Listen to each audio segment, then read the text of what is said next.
She had the face of rebellion and the name of a dynasty. The smile could melt ice. The stare could start wars. To the world, she was fearless. But inside, she was breaking piece by piece. Long before she became an icon of strength, Jane Fonda was the child of silence, the daughter of a father who couldn't say "I love you," and a mother whose voice was lost forever in a sanitarium. Her life would become a performance stitched together from guilt, perfection, and reinvention. So how did the daughter of Hollywood royalty become the most hated and then most admired woman in America? Stay with us. The truth hides behind the camera flash. Henry Fonda was the embodiment of the American ideal. Tall, stoic, principled, the face of decency and the grapes of wrath. But at home, he was an island, distant, meticulous, unreachable. Jane and her brother Peter grew up orbiting him like planets around a cold sun. Their mother, Frances Ford Seymour, crumbled under the weight of that isolation. Institutionalized for depression, she took her own life in 1950. Jane was 12. Her father told her Frances had died of a heart attack. Years later, she discovered the truth in a magazine article. That revelation became the ghost haunting every success, every applause, every smile that felt rehearsed. She tried to fill the void with achievement. At Vassar, she was brilliant, but restless, modeling for magazines between classes, flirting with the idea of being seen. Her beauty opened doors, but her confidence was borrowed. Acting was an accident, at first a way to channel the ache. But once she stepped on stage, something clicked. The girl who had spent her life performing normalcy found a language for her pain. Hollywood in the early 1960s was a machine of images, and Jane Fonda looked like perfection in Technicolor. Tall story.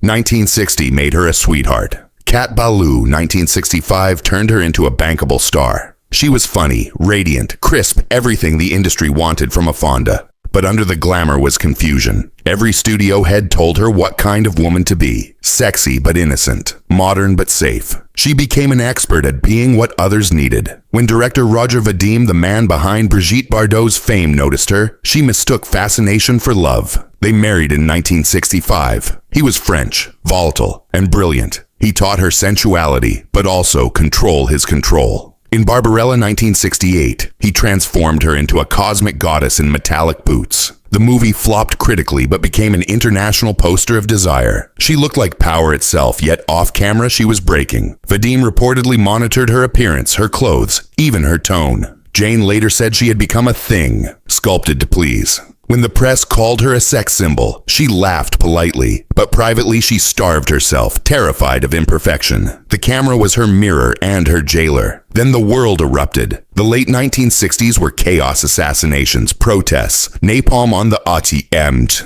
Evening news. Jane began to see her fame as meaningless against the noise of war. When she visited college campuses, she felt the pulse of a generation that wanted change. That's when she met men and women who introduced her to political reading, to radical thought. It wasn't rebellion for attention, it was awakening. But Hollywood doesn't forgive awakenings that mess with the brand. She began speaking out against Vietnam, donating to GI coffee houses, funding resistance movements. In 1972, she boarded a plane to Hanoi on what she believed was a humanitarian mission to see the other side, to witness the bombing of civilians. There, she was photographed laughing near an anti-aircraft gun. The image, printed worldwide, erased all nuance. To millions, she wasn't Jane Fonda anymore. She was Hanoi Jane. Overnight, she went from box office star to public enemy. Veterans spat on her pictures. Government officials called her a traitor. The FBI opened a file. She was reportedly placed under surveillance. Years later, she would say, "I will go to my grave regretting that photograph." But the deeper wound was isolation. Her father was furious. Studios distanced themselves. Old friends vanished. For a while, she couldn't work. Yet inside that exile, she found clarity. She met Tom Hayden, activist, thinker, one of the Chicago Seven. With him, she built the Campaign for Economic Democracy, funneled her money into causes, and lived among people who didn't care about movie premieres. But Hayden loved the movement more than the marriage. Jane became both financier and wife, raising their son Troy in the midst of protests and political meetings. Acting pulled her back. In 1971, she starred in Clute, the story of a call girl named Bree Daniels haunted by fear and desire. The role was raw, intimate, painfully self-aware. Audiences saw an actress transformed. Critics called it revelatory.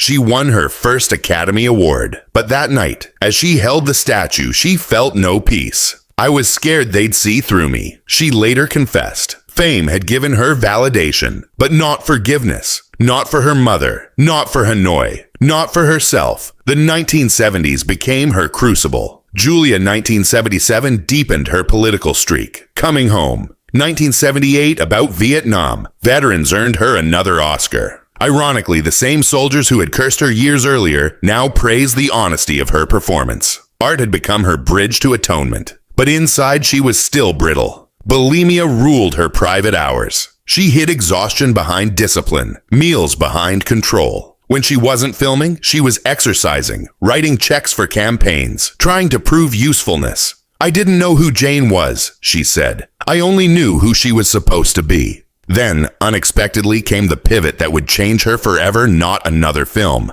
but a video cassette. In 1982, she released Jane Fonda's Workout. It was supposed to support her husband's political causes, a fundraiser through fitness. Instead, it became a global phenomenon. Millions bought the tape. Aerobics became religion. Women from New York to Tokyo sweated to her voice. She built an empire of empowerment. But behind the neon leotards was something more fragile: survival. The workouts were therapy, a way to channel grief into motion. It gave me a reason to get up in the morning, she said. Her father watched from afar, ill and aging. For decades they had spoken through performance, never through honesty. Then she found a script on Golden Pond, 1981. A father and daughter trying to reconcile before death. She produced it herself, insisting Henry Fonda play her father. On set, the line between fiction and truth blurred. When she hugged him in the final scene, she was really saying goodbye. Henry won his only Oscar that year. He was too sick to attend. Jane accepted for him, tears breaking through decades of restraint. That was the first time I touched my father, she admitted. Weeks later, he was gone. Grief again, but this time no silence. She began writing, reflecting, unlearning. The 1980s turned into another reinvention. She starred in The China Syndrome 1979, eerily foreshadowing the real-life nuclear accident at 3 Mile Island days after the film's release. Activism and art had merged completely, yet the public, always hungry for contradiction, now mocked her transformation. To some she was a hero, to others a hypocrite. When you're a woman with a voice, she said, they'll always call you something. By the late 80s, exhaustion crept in again. Her marriage to Tom Hayden was unraveling. Their ideals had diverged. The revolution had turned into routine. She felt invisible in her own home, the old pattern repeating, loving men who loved causes more than her. Then came Ted Turner, the billionaire with cowboy boots and chaos. He pursued her like an adventure. Jane, yearning for laughter and rest, said yes. They married in 1991. She left Hollywood behind, traded premieres for ranch life and sailing. For a while, it looked like peace. But Turner's energy was volcanic, constant movement. Endless parties, spontaneous trips around the world. Jane played along, but internally she faded again. I realized I was disappearing, she later wrote. I'd become what he needed, not who I was. When the marriage ended in 2001, she didn't fight for money or image. She walked away, lighter but hollow. She turned to therapy, faith, and finally, stillness. She confronted her bulimia, her fear of aging, her lifelong hunger for approval. Out of that quiet came a new version of Jane Fonda, not an actress or activist, but a woman learning to forgive herself. Her comeback wasn't planned. In 2005, she appeared in Monster-in-Law, poking fun at her own imperious image. Audiences roared the legend had returned, self-aware and sharp. Then came Grace and Frankie in 2015, a Netflix series about two women starting over after betrayal. It became one of her longest-running successes. The irony wasn't lost on her. She was now playing the very thing she'd become, a survivor of reinvention. Still, she didn't retreat into comfort. At 82, she began protesting for climate justice, standing outside the Capitol in her red coat, getting arrested with grace. I'm not done yet, she told reporters. The woman once shamed for dissent now wore handcuffs with pride. Decades after the world had condemned her for caring too loudly, the same world now applauded her courage. But Jane Fonda's redemption wasn't about applause. It was about honesty. She spoke openly about her eating disorder, her surgeries, her regrets.